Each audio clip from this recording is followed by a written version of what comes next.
Sengaja Bapak mengumpulkan Bapak Ibu guru semuanya di ruangan ini. Pertama,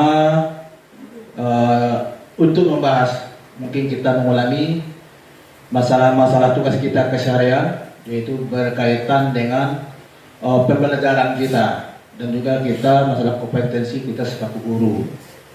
Di sini Bapak akan mencoba ya membahas atau saling berbagi dengan Bapak Ibu guru tentang refleksi pengembangan kompetensi guru. Sini kita lihat pertama target perilaku. Jadi sebelum kita lanjutkan ke pembahasan selanjutnya, tentu kita bahas apa itu refleksi. Refleksi itu kita harus tahu dulu Bapak Ibu, refleksi itu sama dengan identik dengan merenungkan apa-apa yang telah kita lakukan. Jadi seperti kita, kalau Bapak seorang guru, apa-apa saja yang disampaikan ke anak didik yang di kelas itu, pembelajaran itu merenungkan bagaimana hasil pembelajarannya dan saling menganalisa bagaimana hasil yang dicapai pada siswa-siswa kita. Kalau kita lihat di sini perilaku yang dianjurkan, yang diajarkan ya, dianjurkan itu terbuka dalam mengakui kesulitannya. Ini adalah salah satu refleksi kita, merenungkan. Mungkin di dalam kita penyampaian pembelajaran ada siswa-siswa kita yang lambat dalam merespon pembelajaran kita yang telah kita sampaikan. Mungkin di sini kita lihat bagaimana kesulitan yang dihadapi dan menganalisa secara mendalam tentang memahami penyebab dan dampaknya. Itu refleksi. Kemudian yang kedua, melakukan refleksi secara jujur dan objektif. Ini harus jujur ya. Jadi apa-apa yang menjadi kendala, hambatan, kita harus bekerjasama dengan siswa kita di dalam penyampaian, dalam mencapai tujuan pembelajaran, baik itu siswa maupun kita selaku seorang guru. Kemudian mencari contoh spesifik dan pengalaman dalam situasi tertentu untuk mendukung refleksi. Mungkin dalam pembelajaran itu ada si A agak lambat dalam mengikuti pembelajaran. Tentu kita harus sekali ya berkolaborasi menggali apa penyebab itu. Akhirnya nanti kita menemukan penyebab yang menjadi hambatan pada anak siswa kita di dalam mengikuti pembelajaran. Itu namanya satu profesi. Jadi kita seorang guru, kita harus tahu kelas kita masing-masing. Mungkin ada yang mau bertanya, silakan Bapak Ibu. Ya, pada wali kelas 6, kepada Pak Teguh Haryanto, mungkin ada yang mau tanyakan. Lagi, guru yang lain?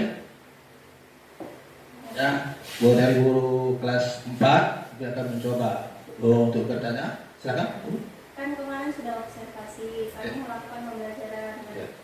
Dalam waktu kami melaksanakan pembelajaran itu, ternyata yang mampu anak menyerap pembelajaran yang saya berikan itu 50%. Itu pertama.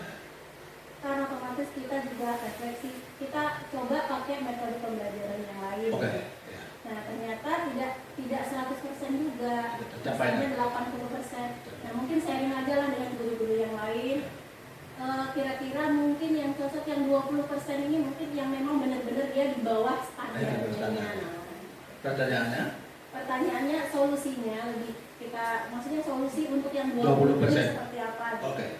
Terima kasih Bu dari wali kelas 4 Ibu Siti Nurjanti. Bagaimana dalam proses pembelajaran kami sudah berupaya dan berusaha untuk setelah kami menyampaikan pembelajaran tersebut, ternyata kami adakan evaluasi. Tidak semuanya siswa itu merespon atau mendapatkan hasil yang maksimal 50%. Kemudian setelah diulang lagi mencapai 80%. Bagaimana solusi yang 20% yang belum tercapai? Itu pertanyaannya Bu ya.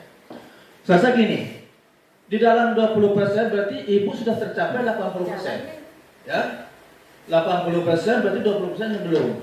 Berarti dalam hal ini Ibu dikategorikan sudah berhasil, ya. Kita tidak semuanya anak misalnya di dalam kelas itu berjumlah 28 atau 35 orang, itu semuanya tentu ada kendala tertentu. Justru itu kita seorang pendidik, kita dapat mengenali secara individu apapun yang menjadi penyebab, sudah kita ulangi semaksimal mungkin, namun anak tersebut belum juga mendapat hasil yang maksimal atau yang baik. Justru itu kita gali di mana letak, apakah ada faktor di keluarga, kita harus tahu karena kita seorang pendidik mengenal anak secara individu. Jadi tidak semata-mata kita apalagi kita memponis. Kesimpulan setelah Bapak respon dari hambatan-hambatan yang Bapak lakukan di lapangan atau di kelas masing-masing, jadi kesimpulan di sini kita seorang pendidik atau guru, pertama kita tidak harus mengenal anak itu secara satu sisi saja, secara keseluruhan apa penyebab. Yang intinya kita mengenal anak secara individu, mengenali apa latar belakang anak itu lamban dalam merespon atau mengikuti pembelajaran di kelas. Itu. Kemudian kita saling bekerjasama dengan orang tua. Ya. Jadi kadang-kadang waktu orang tua menyerahkan anak-anak ke sekolah, itu kan ada pernyataan, ya, pernyataannya bahwa anak ini diserahkan sekolah, jadi tidak bisa dah lepas dari orang tua, harus ada kerjasama, semacam komunikasi di orang tua, dan juga sekaligus kita menyampaikan kendala-kendala anak di dalam mengikuti pembelajaran tersebut, dan juga 3 bulan sekali ada hasil pembelajarannya, kemudian juga nilai rapor. Serasa itu Bapak Ibu di sini mungkin menyampaikan ada beberapa hal. Mungkin ada lagi yang menanggapi? Ada yang mau bertanya? Cukup? Terima kasih. Mudah-mudahan kedepannya Bapak Ibu guru bisa melaksanakan tugas dengan semaksimal mungkin, dengan sebaik mungkin, dan kita berupaya bagaimana anak-anak kita, siswa kita ini bisa belajar efektif, bisa hasilnya yang dapat memuaskan. Itu harapan kita semuanya. Saya tutup. Wabillahi taufiq hidayah. Assalamualaikum warahmatullahi wabarakatuh. Waalaikumsalam.